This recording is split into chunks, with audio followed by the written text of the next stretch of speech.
Now, dopamine will signal if you lay out a structure of behavior and that structure of behavior produces the desired outcome. You get a dopamine kick that feels good, which is sort of the generalized element, but the dopamine also preferentially encourages the neural structures that were active in the sequencing of that behavior to grow and flourish. And that's the distinction between reward and reinforcement. But you talk about anticipation, and I know I'm missing something there. So will you walk me through in a little bit more detail how the dopamine system works in relationship specifically to anticipation of the future rather than just responding, say, to successful behavior? So, unpacking this a bit, exactly what you were referring to, like take a rat, take a monkey, take a college freshman and Psych 101, whatever, and give them a totally unexpected reward from out of nowhere.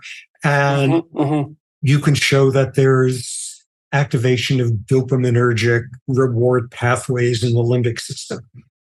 And you can do that with functional imaging. You could do that with something invasive with your lab animal, whatever.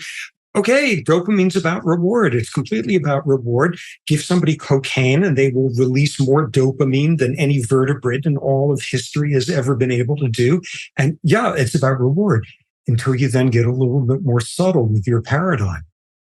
And now you take that, human, rat, monkey, and put them in a setting where you've trained them in a contingency. A little light comes on, which means now if they go over to this lever and hit the lever 10 times, they'll then get a reward. Signal, work, reward, signal, work, reward. And as soon as they've learned it, when does dopamine go up? And what we think we just learned from the first example is when you get the reward.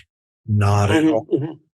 It goes up when the signal turns on, because that's you sitting there saying, I know how this works. I know how that light tells me I'm on top of this. I know that lever pressing, I'm really good at it. I'm in familiar territory.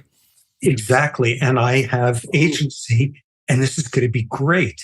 It's about the anticipation. So why I have agency? Why use that phrase? Because that's very interesting, right? Because agency implies that, well, it implies now that you're master of the situation, right? Is that you said you're on top of it. So is it the signaling that you're in it? It's got to be something like the signaling in a domain, the signaling that you're now in a domain where your behavioral competences are matched to the environmental demands, right? And that would be that's like being on sacred ground in a very, very fundamental sense, right? Because you know what to do there. And it seems profoundly logical. And then you see this gigantic piece of vulnerability and illogic in the system. Okay, so the light comes on, dopamine goes up. It's about anticipation. Really significantly, if you block the dopamine rise, you don't get the lever pressing. It's not just about anticipation. It's about the work you're willing to do, driven by the anticipation. So that's motivation, that's goal-directed behavior, all of that. Now you throw in this extra wrinkle. Like, well, we've been talking about our circumstances. The light comes on, you do the work, you get the reward. You do the work, you get the reward, 100% predictability, and you have a complete sense of mastery and agency over it. Now, the grad student switches things to you do the work, you press the lever, you do the work on that, and you get the reward only 50% of the time. It's not guaranteed. And beautiful work. This guy, Wolfram Schultz at Cambridge, who pioneered all of this, showing at that point, as soon as the light comes on signaling, it's one of those circumstances. Again, you get a much bigger rise of dopamine than you got before. Let me ask you about that. So what that seems to me to indicate is that you've now entered an environment where that's quasi-predictable, but now there's novelty. And the advantage to having the dopamine signal kick in when novelty makes itself manifest is that it signals that there's also more to be learned here through exploration that might signal extreme future reward if you can just map the territory properly, right? Exactly. Because it's good to have a good thing, but it's even better to have a potentially better thing. And novelty does contain, is that what's happening? That's exactly it. The most proximal thing that's going on in your head when suddenly dopamine goes 10 times higher is you've just introduced this word into the neurochemistry. You've introduced the word maybe. And Right, whoa, right. maybe is intermittent, that's incredible. Yeah. And what's always between the lines with maybe is exactly what you're outlining. If I keep pressing the lever, I'm going to figure out what the maybe is about and be able to turn it on. Yeah. I'm going to master this. I'll be the new master of a new territory then. Exactly. And the longer they can dangle the maybe in front of you, and the more they can manipulate you into thinking that what feels like a 50% chance of getting reward, in reality, it's 1/10 of 1,000% chance, but they understand your psychology sufficiently. So that's intermittent partial reinforcement. And that's why it grips you, because it falsely signals it falsely signals novelty treasure. And you can manipulate that. Now, you pointed out something extremely dangerous in your book, right? Because I'd thought about this in terms of building the ultimately addictive slot machine.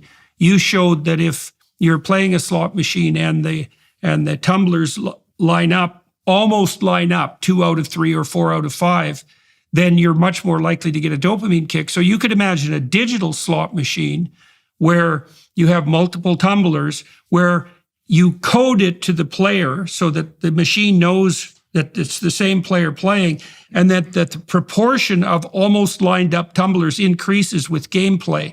So then you'd have intermittent partial reinforcement combined with a novelty indicator that indicated that you were obtaining false mastery over the damn game. As soon as you switch from just going with maybe, incredibly powerful though that is, you switch over to almost. Yeah, right. Almost. And do that like asymptotically, and people will lever press till like they die of starvation at their slot machine in Las Vegas. Right. Comes over and feeds them for free. Yeah. Right. The notion that not only. Okay. And so as far as you're concerned, so that's so cool. So imagine that. So I was thinking mythological terms too, because so there's a hero element that's emerging there, because the hero in mythology is the person who goes into unknown territory and masters it, right? And the hero is a broad symbol, character, because the hero isn't just the person who goes into unknown territory and masters it, but also gains what's there and then distributes it reciprocally. That's the whole hero mythology, essentially. And so your point is that the dopamine system kicks in part as a consequence of predictability.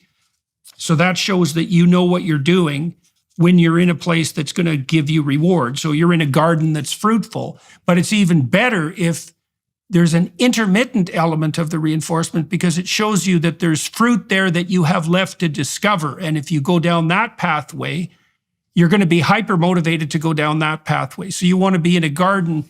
You want to be in a garden where there's fruit, but where the possibility of more fruit beckons, and where that possibility is dependent on the